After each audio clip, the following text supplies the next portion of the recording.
Assalamualaikum warahmatullahi wabarakatuh. Perkenalkan, saya Nika Rifdayati dengan NIM 1916 05 01 02. Saya berasal dari kelas C Perbankan Syariah 2019. Baiklah teman-teman, kali ini saya akan mencoba menjelaskan tentang kegiatan-kegiatan usaha bank syariah. Kegiatan-kegiatan usaha bank syariah itu terbagi atas 3 unit, yaitu produk penghimpun dana atau yang biasa disebut dengan funding, yang kedua produk penyaluran dana atau yang biasa disebut dengan lending, dan yang terakhir yaitu produk jasa atau yang biasa disebut dengan service. Produk penghimpun dana itu terbagi atas 2, yaitu dalam bentuk simpanan dan dalam bentuk investasi. Dalam bentuk simpanan ini dinamakan dengan wadiah atau titipan. Wadiah ini adalah titipan nasabah kepada bank yang harus dijaga oleh bank dan harus dikembalikan sewaktu-waktu setiap kali nasabah menginginkan dananya kembali. Jadi di sini bank tidak punya hak untuk mengelola dana yang disimpan oleh nasabah di bank. Kemudian produk investasi dinamakan dengan mudharabah.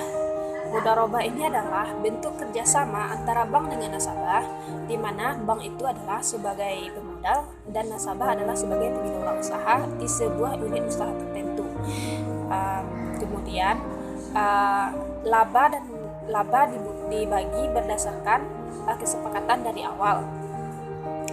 Kemudian produk penyaluran dana. Produk penyaluran dana ini terbagi atas 3 bagian, yaitu ada murabahah, ada jual beli bagi hasil, dan sewa menyewa.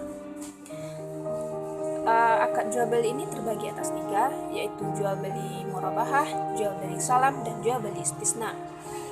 Jual beli murabahah ini adalah akad jual beli dengan menyebutkan harga pokok dan keuntungan yang disepakati antara bank dengan nasabah.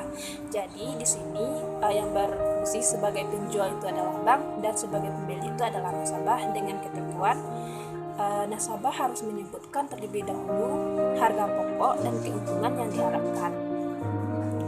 Kemudian ada yang namanya jual beli salam.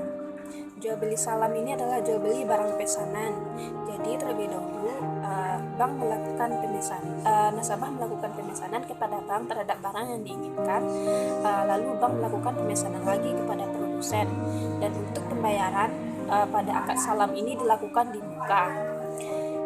Kemudian akad jual beli yang ketiga dinamakan dengan istisna. Istisna ini juga merupakan akad jual beli pemesanan, namun si pembeli menyebutkan terlebih dahulu kriteria barang dan persyaratan tertentu dari barang yang diinginkannya. Dan untuk pembayaran bisa dilakukan di muka, bisa dicicil, dan bisa ditangguhkan. Kemudian akad penyaluran dana yang kedua dinamakan dengan akad bagi hasil. Akad bagi hasil ini terbagi lagi atas 2, yaitu musyarakah dan mudharabah. Akad musyarakah ini adalah persekutuan antara bank, nasabah, dan pihak ketiga dalam melakukan usaha tertentu. Untung dan rugi dibagi bersama sesuai dengan kesepakatan dari awal. Kemudian ada yang namanya akad mudharabah. Akad mudharabah ini adalah seperti yang disebutkan tadi, bahwa akad mudharabah ini merupakan kerjasama antara bank dengan nasabah dalam melakukan usaha tertentu, di mana laba nanti dibagi berdasarkan nisbah bagi hasil yang telah disepakati. Kemudian akad bentuk penyaluran dana yang ketiga dinamakan dengan akad sewa menyewa.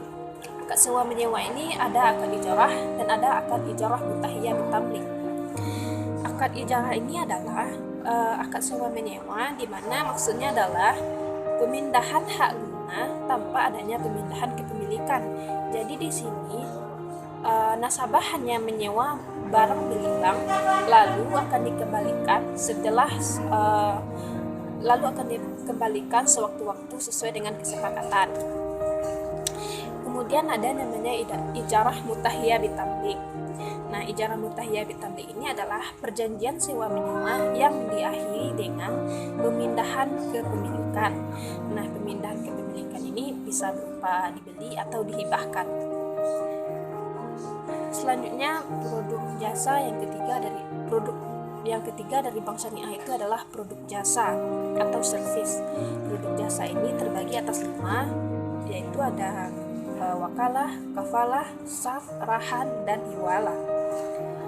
Wakalah ini adalah akad dari nasabah dan bank, di mana nasabah memberikan kuasa kepada bank untuk melakukan suatu pekerjaan tertentu. Kalau di dalam perbankan bisa berbentuk transfer dan lain-lain. Kemudian ada yang namanya akad kafalah.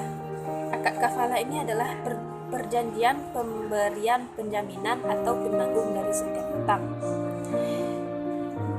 Kemudian selanjutnya ada saf. Saf ini adalah jual beli suatu valuta dengan suatu valuta lainnya. Kalau dalam bank konvensional biasanya disebut dengan jual beli falas. Selanjutnya ada akad rahan. Akad rahan ini adalah gadai. Gadai maksudnya di sini adalah bank yaitu menahan sejumlah aset dari nasabah sebagai jaminan terhadap utang piutang. Selanjutnya ada akad hiwalah. Akad hiwalah ini adalah pemindahan hutang dari nasabah kepada pihak ketiga dalam suatu transaksi, di mana bank sebagai perantara pemindahan hutang antara nasabah dengan pihak ketiga tersebut. Baiklah, sekian yang dapat saya sampaikan. Terima kasih. Assalamualaikum warahmatullahi wabarakatuh.